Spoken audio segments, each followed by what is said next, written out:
श्रीमद्भगवद्गीता 15वां अध्याय पुरुषोत्तम योग। श्री भगवान बोले, आदि पुरुष परमेश्वर रूप मूल वाले और ब्रह्मा रूप मुख्य शाखा वाले जिस संसार रूप पीपल के वृक्ष को अविनाशी कहते हैं तथा वेद जिसके पत्ते कहे गए हैं, उस संसार रूप वृक्ष को जो पुरुष मूल सहित तत्व से जानता है, वह वेद के तात्पर्य को जानने वाला है। उस संसार वृक्ष की तीनों गुणों रूप जल के द्वारा बढ़ी हुई और विश्व भोग रूप कोंपलोम वाली देव, मनुष्य और तिर्यक आदि योनिरूप शाखाएं नीचे और ऊपर सर्वत्र फैली हुई हैं तथा मनुष्यलोक में कर्मों के अनुसार बांधने वाली अहंता, ममता और वासनारूप जड़ें भी नीचे और ऊपर सभी लोकों में व्याप्त हो रही हैं। इस संसार वृक्ष का स्वरूप जैसा कहा है वैसा यहाँ विचार काल में नहीं पाया जाता, क्योंकि न तो इसका आदि है और न अंत है तथा न इसकी अच्छी प्रकार से स्थिति ही है।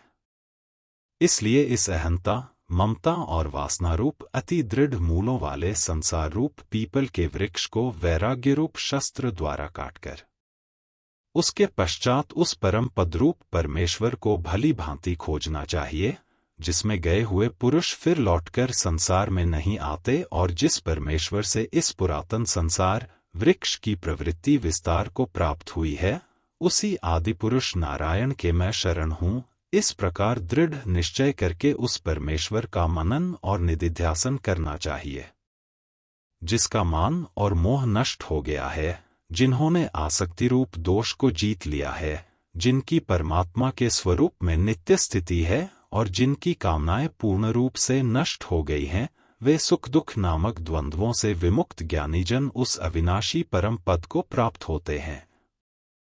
जिस परम पद को प्राप्त होकर मनुष्य लौटकर संसार में नहीं आते, उस स्वयं प्रकाश परम पद को न सूर्य प्रकाशित कर सकता है, न चंद्रमा और अग्नि ही। वही मेरा परम धाम है। इस देह में यह सनातन जीवात्मा मेरा अंश है और वही इस प्रकृति में स्थित मन और पांचों इंद्रियों को आकर्षित करता है। वायु गंध के स्थान से गंध को जैसे ग्रहण करके ले जाता है, वैसे ही देहादि का स्वामी जीवात्मा भी जिस शरीर का त्याग करता है, उससे इस मन सहित इंद्रियों को ग्रहण करके फिर जिस शरीर को प्राप्त होता है उसमें जाता है। यह जीवात्मा श्रोत्र, चक्षु और त्वचा को तथा रसना, घ्राण और मन को आश्रय करके अर्थात इन सब के सहारे से ही विषयों का सेवन करता है। शरीर को छोड़कर जाते हुए को अथवा शरीर में स्थित हुए को अथवा विषयों को भोगते हुए को, इस प्रकार तीनों गुणों से युक्त हुए को भी अज्ञानीजन नहीं जानते, केवल ज्ञानरूप नेत्रों वाले विवेकशील ज्ञानी ही तत्व से जानते हैं। यत्न करने वाले योगीजन भी अपने हृदय में स्थित इस आत्मा को तत्व से जानते हैं, किंतु जिन्होंने अपने अंतःकरण को शुद्ध नहीं किया है, ऐसे अज्ञानीजन तो यत्न करते रहने पर भी इस आत्मा को नहीं जानते।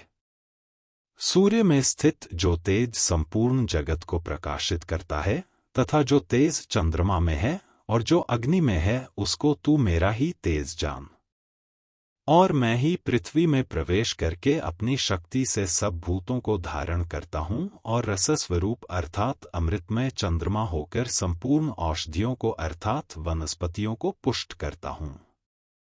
मैं ही सब प्राणियों के शरीर में स्थिर रहने वाला प्राण और अपान से संयुक्त वैश्वानर अग्निरूप होकर 4 प्रकार के अन्न को पचाता हूँ।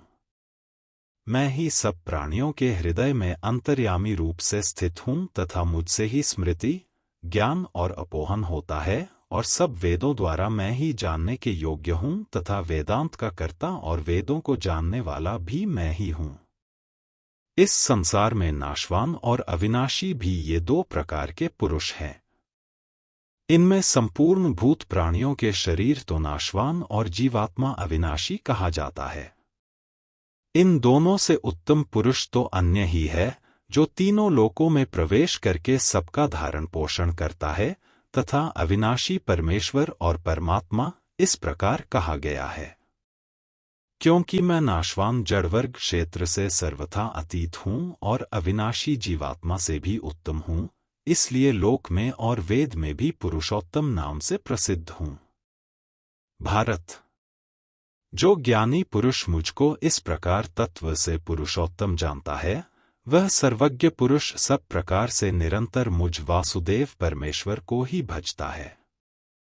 हे निष्पाप अर्जुन, इस प्रकार यह अति रहस्ययुक्त गोपनीय शास्त्र मेरे द्वारा कहा गया, इसको तत्व से जानकर मनुष्य ज्ञानवान और कृतार्थ हो जाता है।